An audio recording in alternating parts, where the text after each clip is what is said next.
So, Dr. Julie, what is the most important thing in life to have with somebody?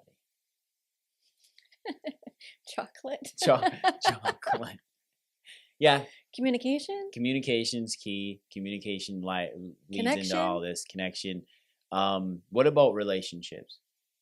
I think It's good to have the yeah. number one capital is relationship capital, right? Yes, that was All a right. trick question. Yes, it was a trick question. So, title of today's episode is The Relationship Assets.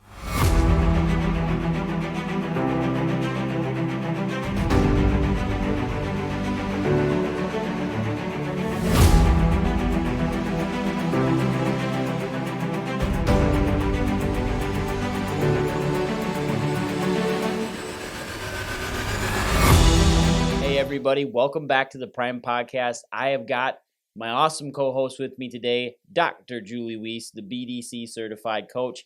Amazing, amazing woman. I am, of course, your host, Dr. Skip Weiss, the Bowtie Chiropractor, and welcome back. Can't wait to talk to you about this today. Super excited, actually super fired up because I just talked to you about this a little bit ago, but you had no idea we were going to go into this, and it's talking about relationship capital, the best capital to possibly have.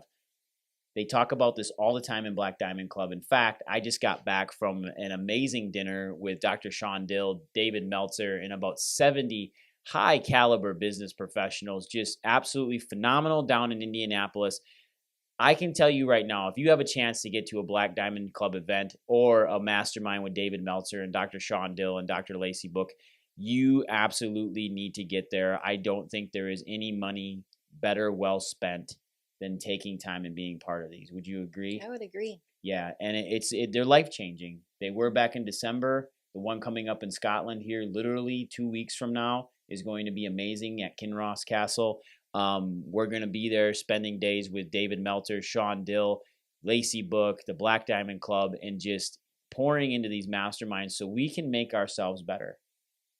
Right? Absolutely. Like what is the whole point of doing these masterminds? Building relationship. And so it's not Exactly. what can I get out of it? It's genuinely getting to know that person and how maybe you can better serve them. Maybe you are that missing link to help that person that you're kind of like, why am I in the room with this person? Maybe they needed a connection to somebody that you know that owns a business. Maybe they needed a connection to, a service that you may have, or you know somebody that has that service. So we're all interconnected. Exactly. And I think even the bigger part of this is understanding that relationship with yourself. So let's start there. Mm-hmm. I think having a personal relationship with yourself is extremely important in relationship assets. And it couldn't be some of the best collateral to have is a relationship with yourself. Dr. Julie, you may or may not be the expert on this, but I think you have an amazing relationship with yourself. Can you go over a couple of the things that you do on a daily basis to get you in tune with you?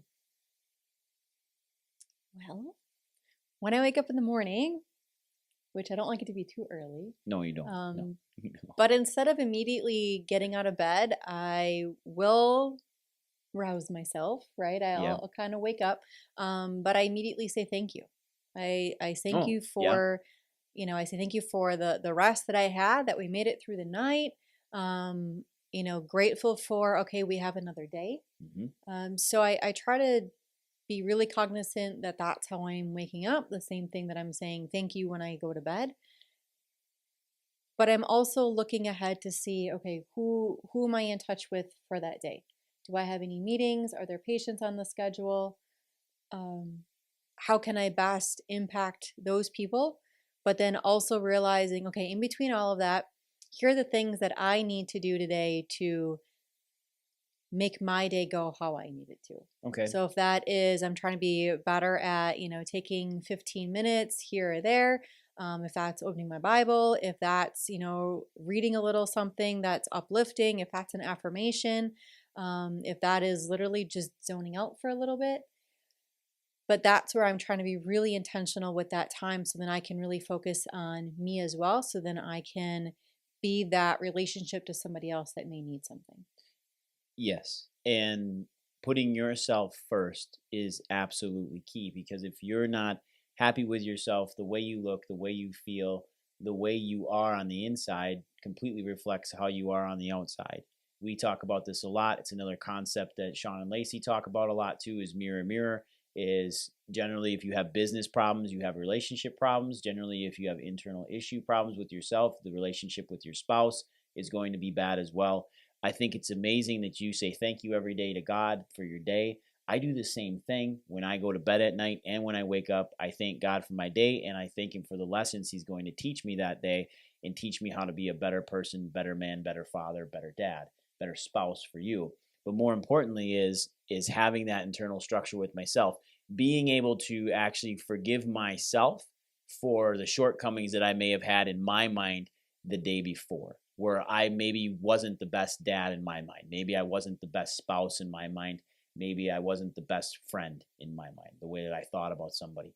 But also, you hear this talked about all the time, and we have an interview coming up shortly. You'll get to see in 2 weeks with Christy Russell, and she talks about the ability to talk to oneself. And if we actually were friends with the way that our subconscious talks to us, there is no way you would get past the first 10 minutes of being in a relationship with that person.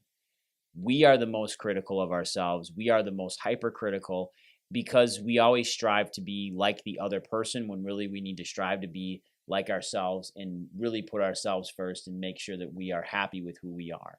And we're all children of God. We're all creations of God. So we need to really accept who we are, and we have shortcomings and flaws. And I think understanding that and being okay to forgive yourself of that, I think is an absolute massive thing. So having that amazing relationship with yourself is number one. Number two is having, I think, an amazing relationship with God, the person that puts you on this planet, that made you who you are, and having a one-on-one relationship with Him. And that may come in different forms. And you choose to do something kind of cool. You're trying to read your entire Bible this year. And you started reading it from back to front, which is another interesting thing. Can you talk about how you've strengthened your relationship with God? Because what I've seen in the last year has been pretty amazing to me.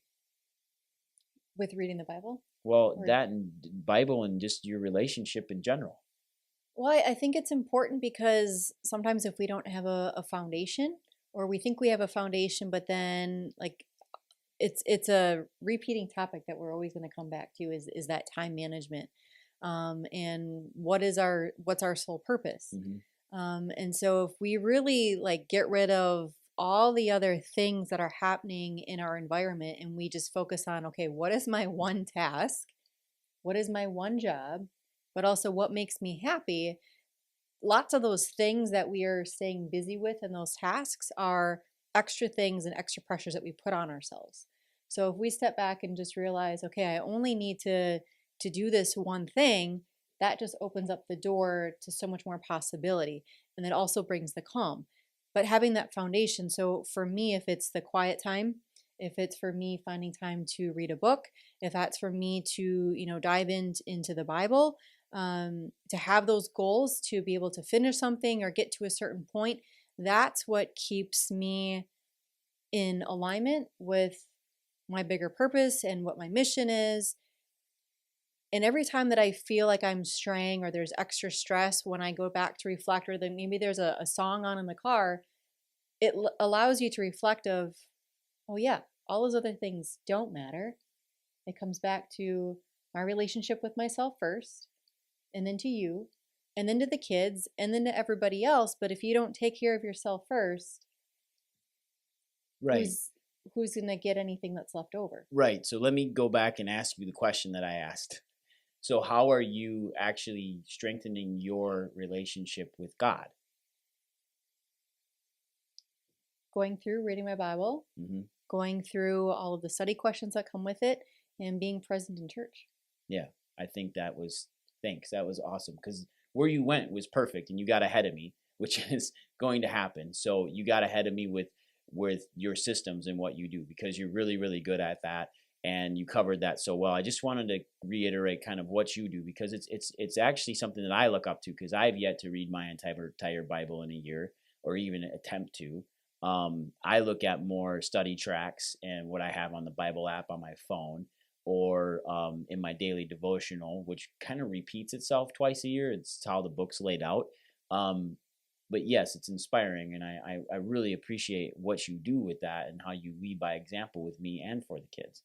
And I think it's huge. How have we brought in? So you went over how you take care of yourself with the systems you do and keeping yourself in line with keeping the small tasks you have written out, and usually several lists, lots of lists, and then understanding what needs to get done versus doesn't get done. That's huge for your systems. But then how do we create a better relationship with our children? Because that to me is something that at times parents and myself, we miss at times. So now at this pivotal point in our children's lives, Brecken's 12 and a half, Peyton turns 15 in literally 2 days. I feel that now more than ever, it's a reversal of that thought process, where parents feel like they need to spend every waking hour of their life with a newborn and infant, when really now is when they're most incorrigible. So what have you done in your day that you do with our kids that allows you to broaden that relationship and have a better relationship than what you had with your parents? Well, I know each of our children's love languages. Okay. So that's super helpful that I know like one child just needs, if it's playing basketball, if it's just, Brecken. being with him, if it's Mhm. playing with him, being outside with him, just engaging with him, that is what he needs, and conversation just naturally comes up. Bedtime, like that's where conversation happens. Driving in the driving in the car to school Mhm. or home at pickup, like that's a really good time, because then he's like vulnerable, and it's been like a stressful day, like that's when stuff really comes out. And so that's what works really well for him. For Peyton, like food, if she's like in a bad mood, or if she wants to go shopping, or if there's like a food thing that she likes, that allows her to definitely open up more. Mhm. So we have more conversations that way, and it's more so I've She's tried to be. she's been tied around food her whole life. She has been, but Yeah. I've tried for her. Not in a bad way. She's at an age of, do you want to hear my opinion? Do you want my advice? Or would you rather just like to tell? And I will try my hardest to keep my mouth closed. So then I'm not weighing judgment or giving her something that she wants to hear, rather than her just being able to speak her mind. It's a work in progress.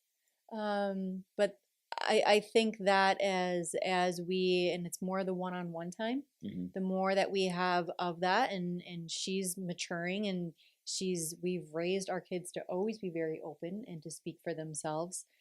But that's what works for her, and to kind of put it on her plate, rather than um, again us telling her how she should behave, of allowing her grace Yep. for her to make those mistakes. Mhm. And then we can always talk about, well, maybe what went wrong in that, or why do we make that decision, and maybe Mhm. here's a better decision that we can make in the future. Both of our children like time spent with each other. Quality time is an important thing to them. Peyton loves getting gifts. I don't think Brecken is as much as gifty. Brecken's all cuddles and physical touch and quality time. Peyton's is gifts, which is the food thing, and quality time. Like she loves having us around, even if it's just to sit by her. That's what she wants. She's become more independent. She has went out. She does go off on her own at times, but she's very hardworking. She's very driven. She's a lot like you. She doesn't need somebody to tell her to do work. She just finds it and does it. But she only does what she wants to do, which I love, because the biggest thing with our children is creating that amazing relationship with both of them and trying to nurture it and get it better and better and better.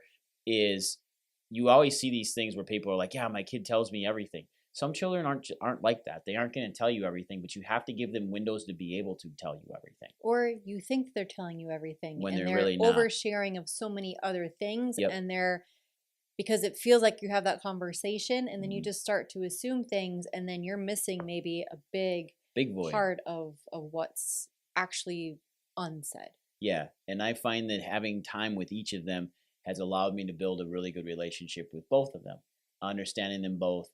They definitely act differently when they're with one parent versus both. just like they act differently when they're together versus separate.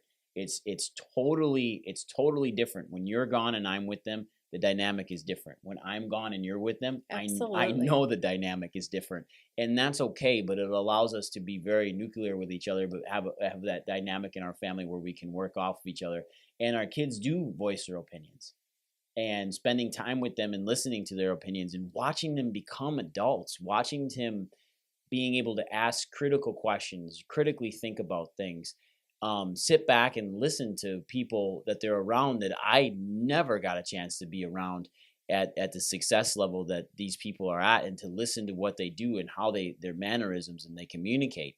And Peyton picks up on it like crazy. Brecken does now some, but having that ability to strengthen those relationships with our children is key, because I know when it comes down to crunch time, when things get hypersensitive for them, when things get tough, they will be able to come back to us and ask us questions, or they've learned and seen us struggle, go through things over the last 15 years, almost be bankrupt, get robbed, deal with people, have money stolen from us, lose money in situations, and seeing how we've worked together as a couple to get through that without causing strife in our marriage or holding resentment towards one another. So let's go into relationship capital from a relationship of a husband and a wife, because we see this a lot where financial conversations in marriages destroy marriages, ruin marriages. I've seen patients and team members come in and out when finances are really difficult in their household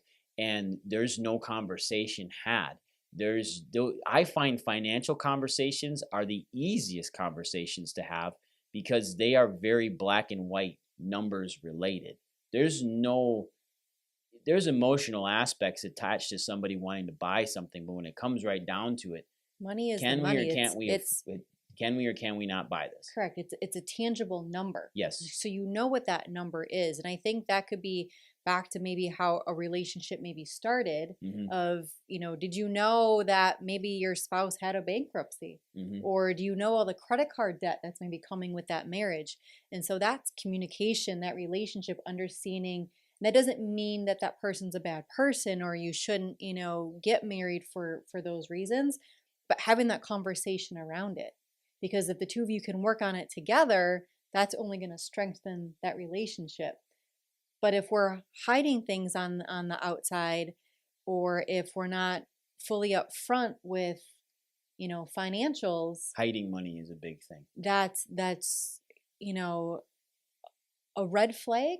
But then that also from on the outside, it's, well, why are we hiding, or why are we securing those funds? Is there something else on the emotional aspect that is lacking within that relationship, or is it a red flag for something else that could be going on, within that relationship as well?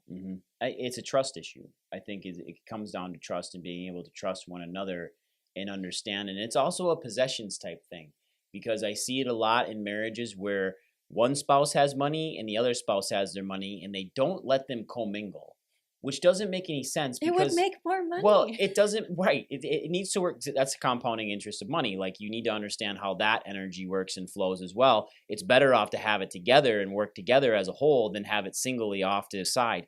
But what's the biggest thing there is the trust aspect of trusting one another with their funds. But what they don't understand is, I find this hilarious at times, is it's like, if you're married in Wisconsin, or depending on the state you're married in, it's a 50-50 split. Like, if we were to ever separate, get divorced, or our marriage would end, whatever I have sitting in a bank account somewhere, whether you had access to it or not, is half yours.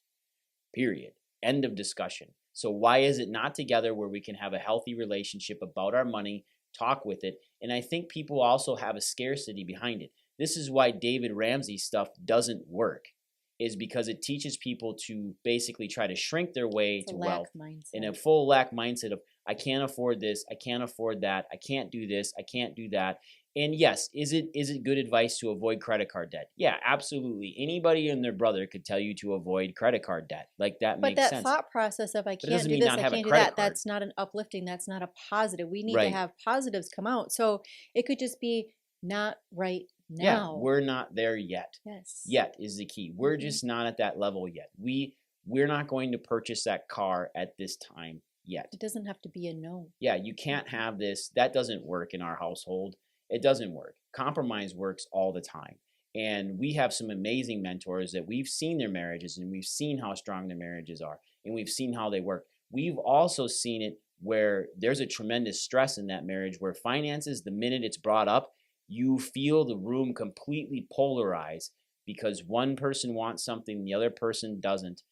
But what I find difficult is that if I am telling somebody no, that we can't do that, I feel like I'm robbing them of the joy or the pleasure of getting what they would like. And that's a tough thing to get over as a parent sometimes. And as a spouse to say we shouldn't do that. But being able to sit down and hearing both sides of the equation, don't you feel? I agree, but I almost want to go back to that word compromise. Yeah. Because compromise doesn't have to be a negative thing of, well, I'm going Right. to compromise that Right. you get that and then Right. I don't get what I never want. get what I want. That's not doesn't have to compromise. be what compromise means. It Right. just means right now we're going to do this and then we'll get to that. It's Mhm. not a, well, we're going to do that idea over this idea because Mhm. then again, that leaves one person unequal. Right. Right? Somebody got something else and that other person didn't get to receive Mhm. rather than, okay, we're both going to get that. It just might be on a different timetable. Yeah, I had, so this is gonna, it's not a tangent, but I had a classmate say to me that they were upset the way that our school was running itself that we graduated from and that they were becoming more allopathic PT related. And his comment to me was, well, you just pull your funding and not fund them. Well, that's a negative thing. Like, why would I take the money away from something when actually what I should do is invest more money and become more of a prevalent donor to that school? Therefore, when I say stuff and I ask for things or I see things happen, they pay more attention because I'm actually donating and actively involving myself in that Gives you a school. relationship with It them. gives you a relationship. It invests your time, your talents, your efforts. There's 4 things you can invest in a relationship: treasures, time, talent, and tangible goods. And these things are exactly what you need to be able to do. If you can't invest tangible goods or money or treasures, you've got your time and you got your talent. If you can't invest your time, you can teach somebody. If you can donate your time and just go work events, you do that. It creates relationship. You show up. The last thing you ever wanted to do is, if I wanted to be in a better relationship with you, why would I go hide in a room somewhere? Why would I stop communicating with you? Why would I not want to blow your phone up 20 times a day to talk to you, to tell you that I love you, to care about you, when I want to have a better relationship with you, or I'm trying to start a relationship, or at least get your attention? You know, and it's definitely not showing up in front of you with tight pants, because that ain't going to get your attention. But if I communicate more with you and I tell you how much you mean to me, our relationship does get stronger. And being thankful for where I'm at in my life because of the people that are in there and telling them thank you. Thank you for making my life better. Thank you for allowing me to do this. Thank you for allowing me to give or to receive. That's what makes relationships amazing and doesn't make them superficial. Because at the end of the day, it's how you talk to one another, communicate one another, and have a good relationship. I am very, very thankful for everybody that listens to our podcast, that tunes into us on YouTube, that watches you and watches me. It means the world to me because they're actually taking time out of their day to listen to what we have to say. And it makes an impact, right? And it's creating that relationship with you all that have taken your time out to talk to us. Dr. Julie, do you have anything else you want to say on this topic? I don't. No, not that I'm the best husband in the world, or that. Sorry. Yes, we're always working on a relationship. We are. You are the best husband. We are. But that's where we are. You know, we've been a role model for some people, but I don't think that that's the place where I want to be because everything is always a work in progress. Our way doesn't work for everybody. No. There's more than one way to do anything, but there is absolutely one way to do everything. Sean Dill, 2020. Right. Right. So for those of you out there, thank you so much for listening. Get over to YouTube. Get over to YouTube Podcasts. Listen to us there. Listen to us wherever you can stream us. Spotify, Amazon. It doesn't matter. YouTube. Come on over. See what we talk about. See us in person. Have a chat with us. Leave us messages in the comments. Love our episodes. Please share them to everyone that you know, because we are on a mission on a mission to get our word out to the world that you can have a strong marriage, you can have a strong faith, you can have a strong family, and you can have strong finances and faith if we just work together and communicate. We are on a mission to change as many people as we possibly can. Like us, subscribe to us. We love the fact that you're listening. Take care, everybody. Now go out there and get it done. Bye.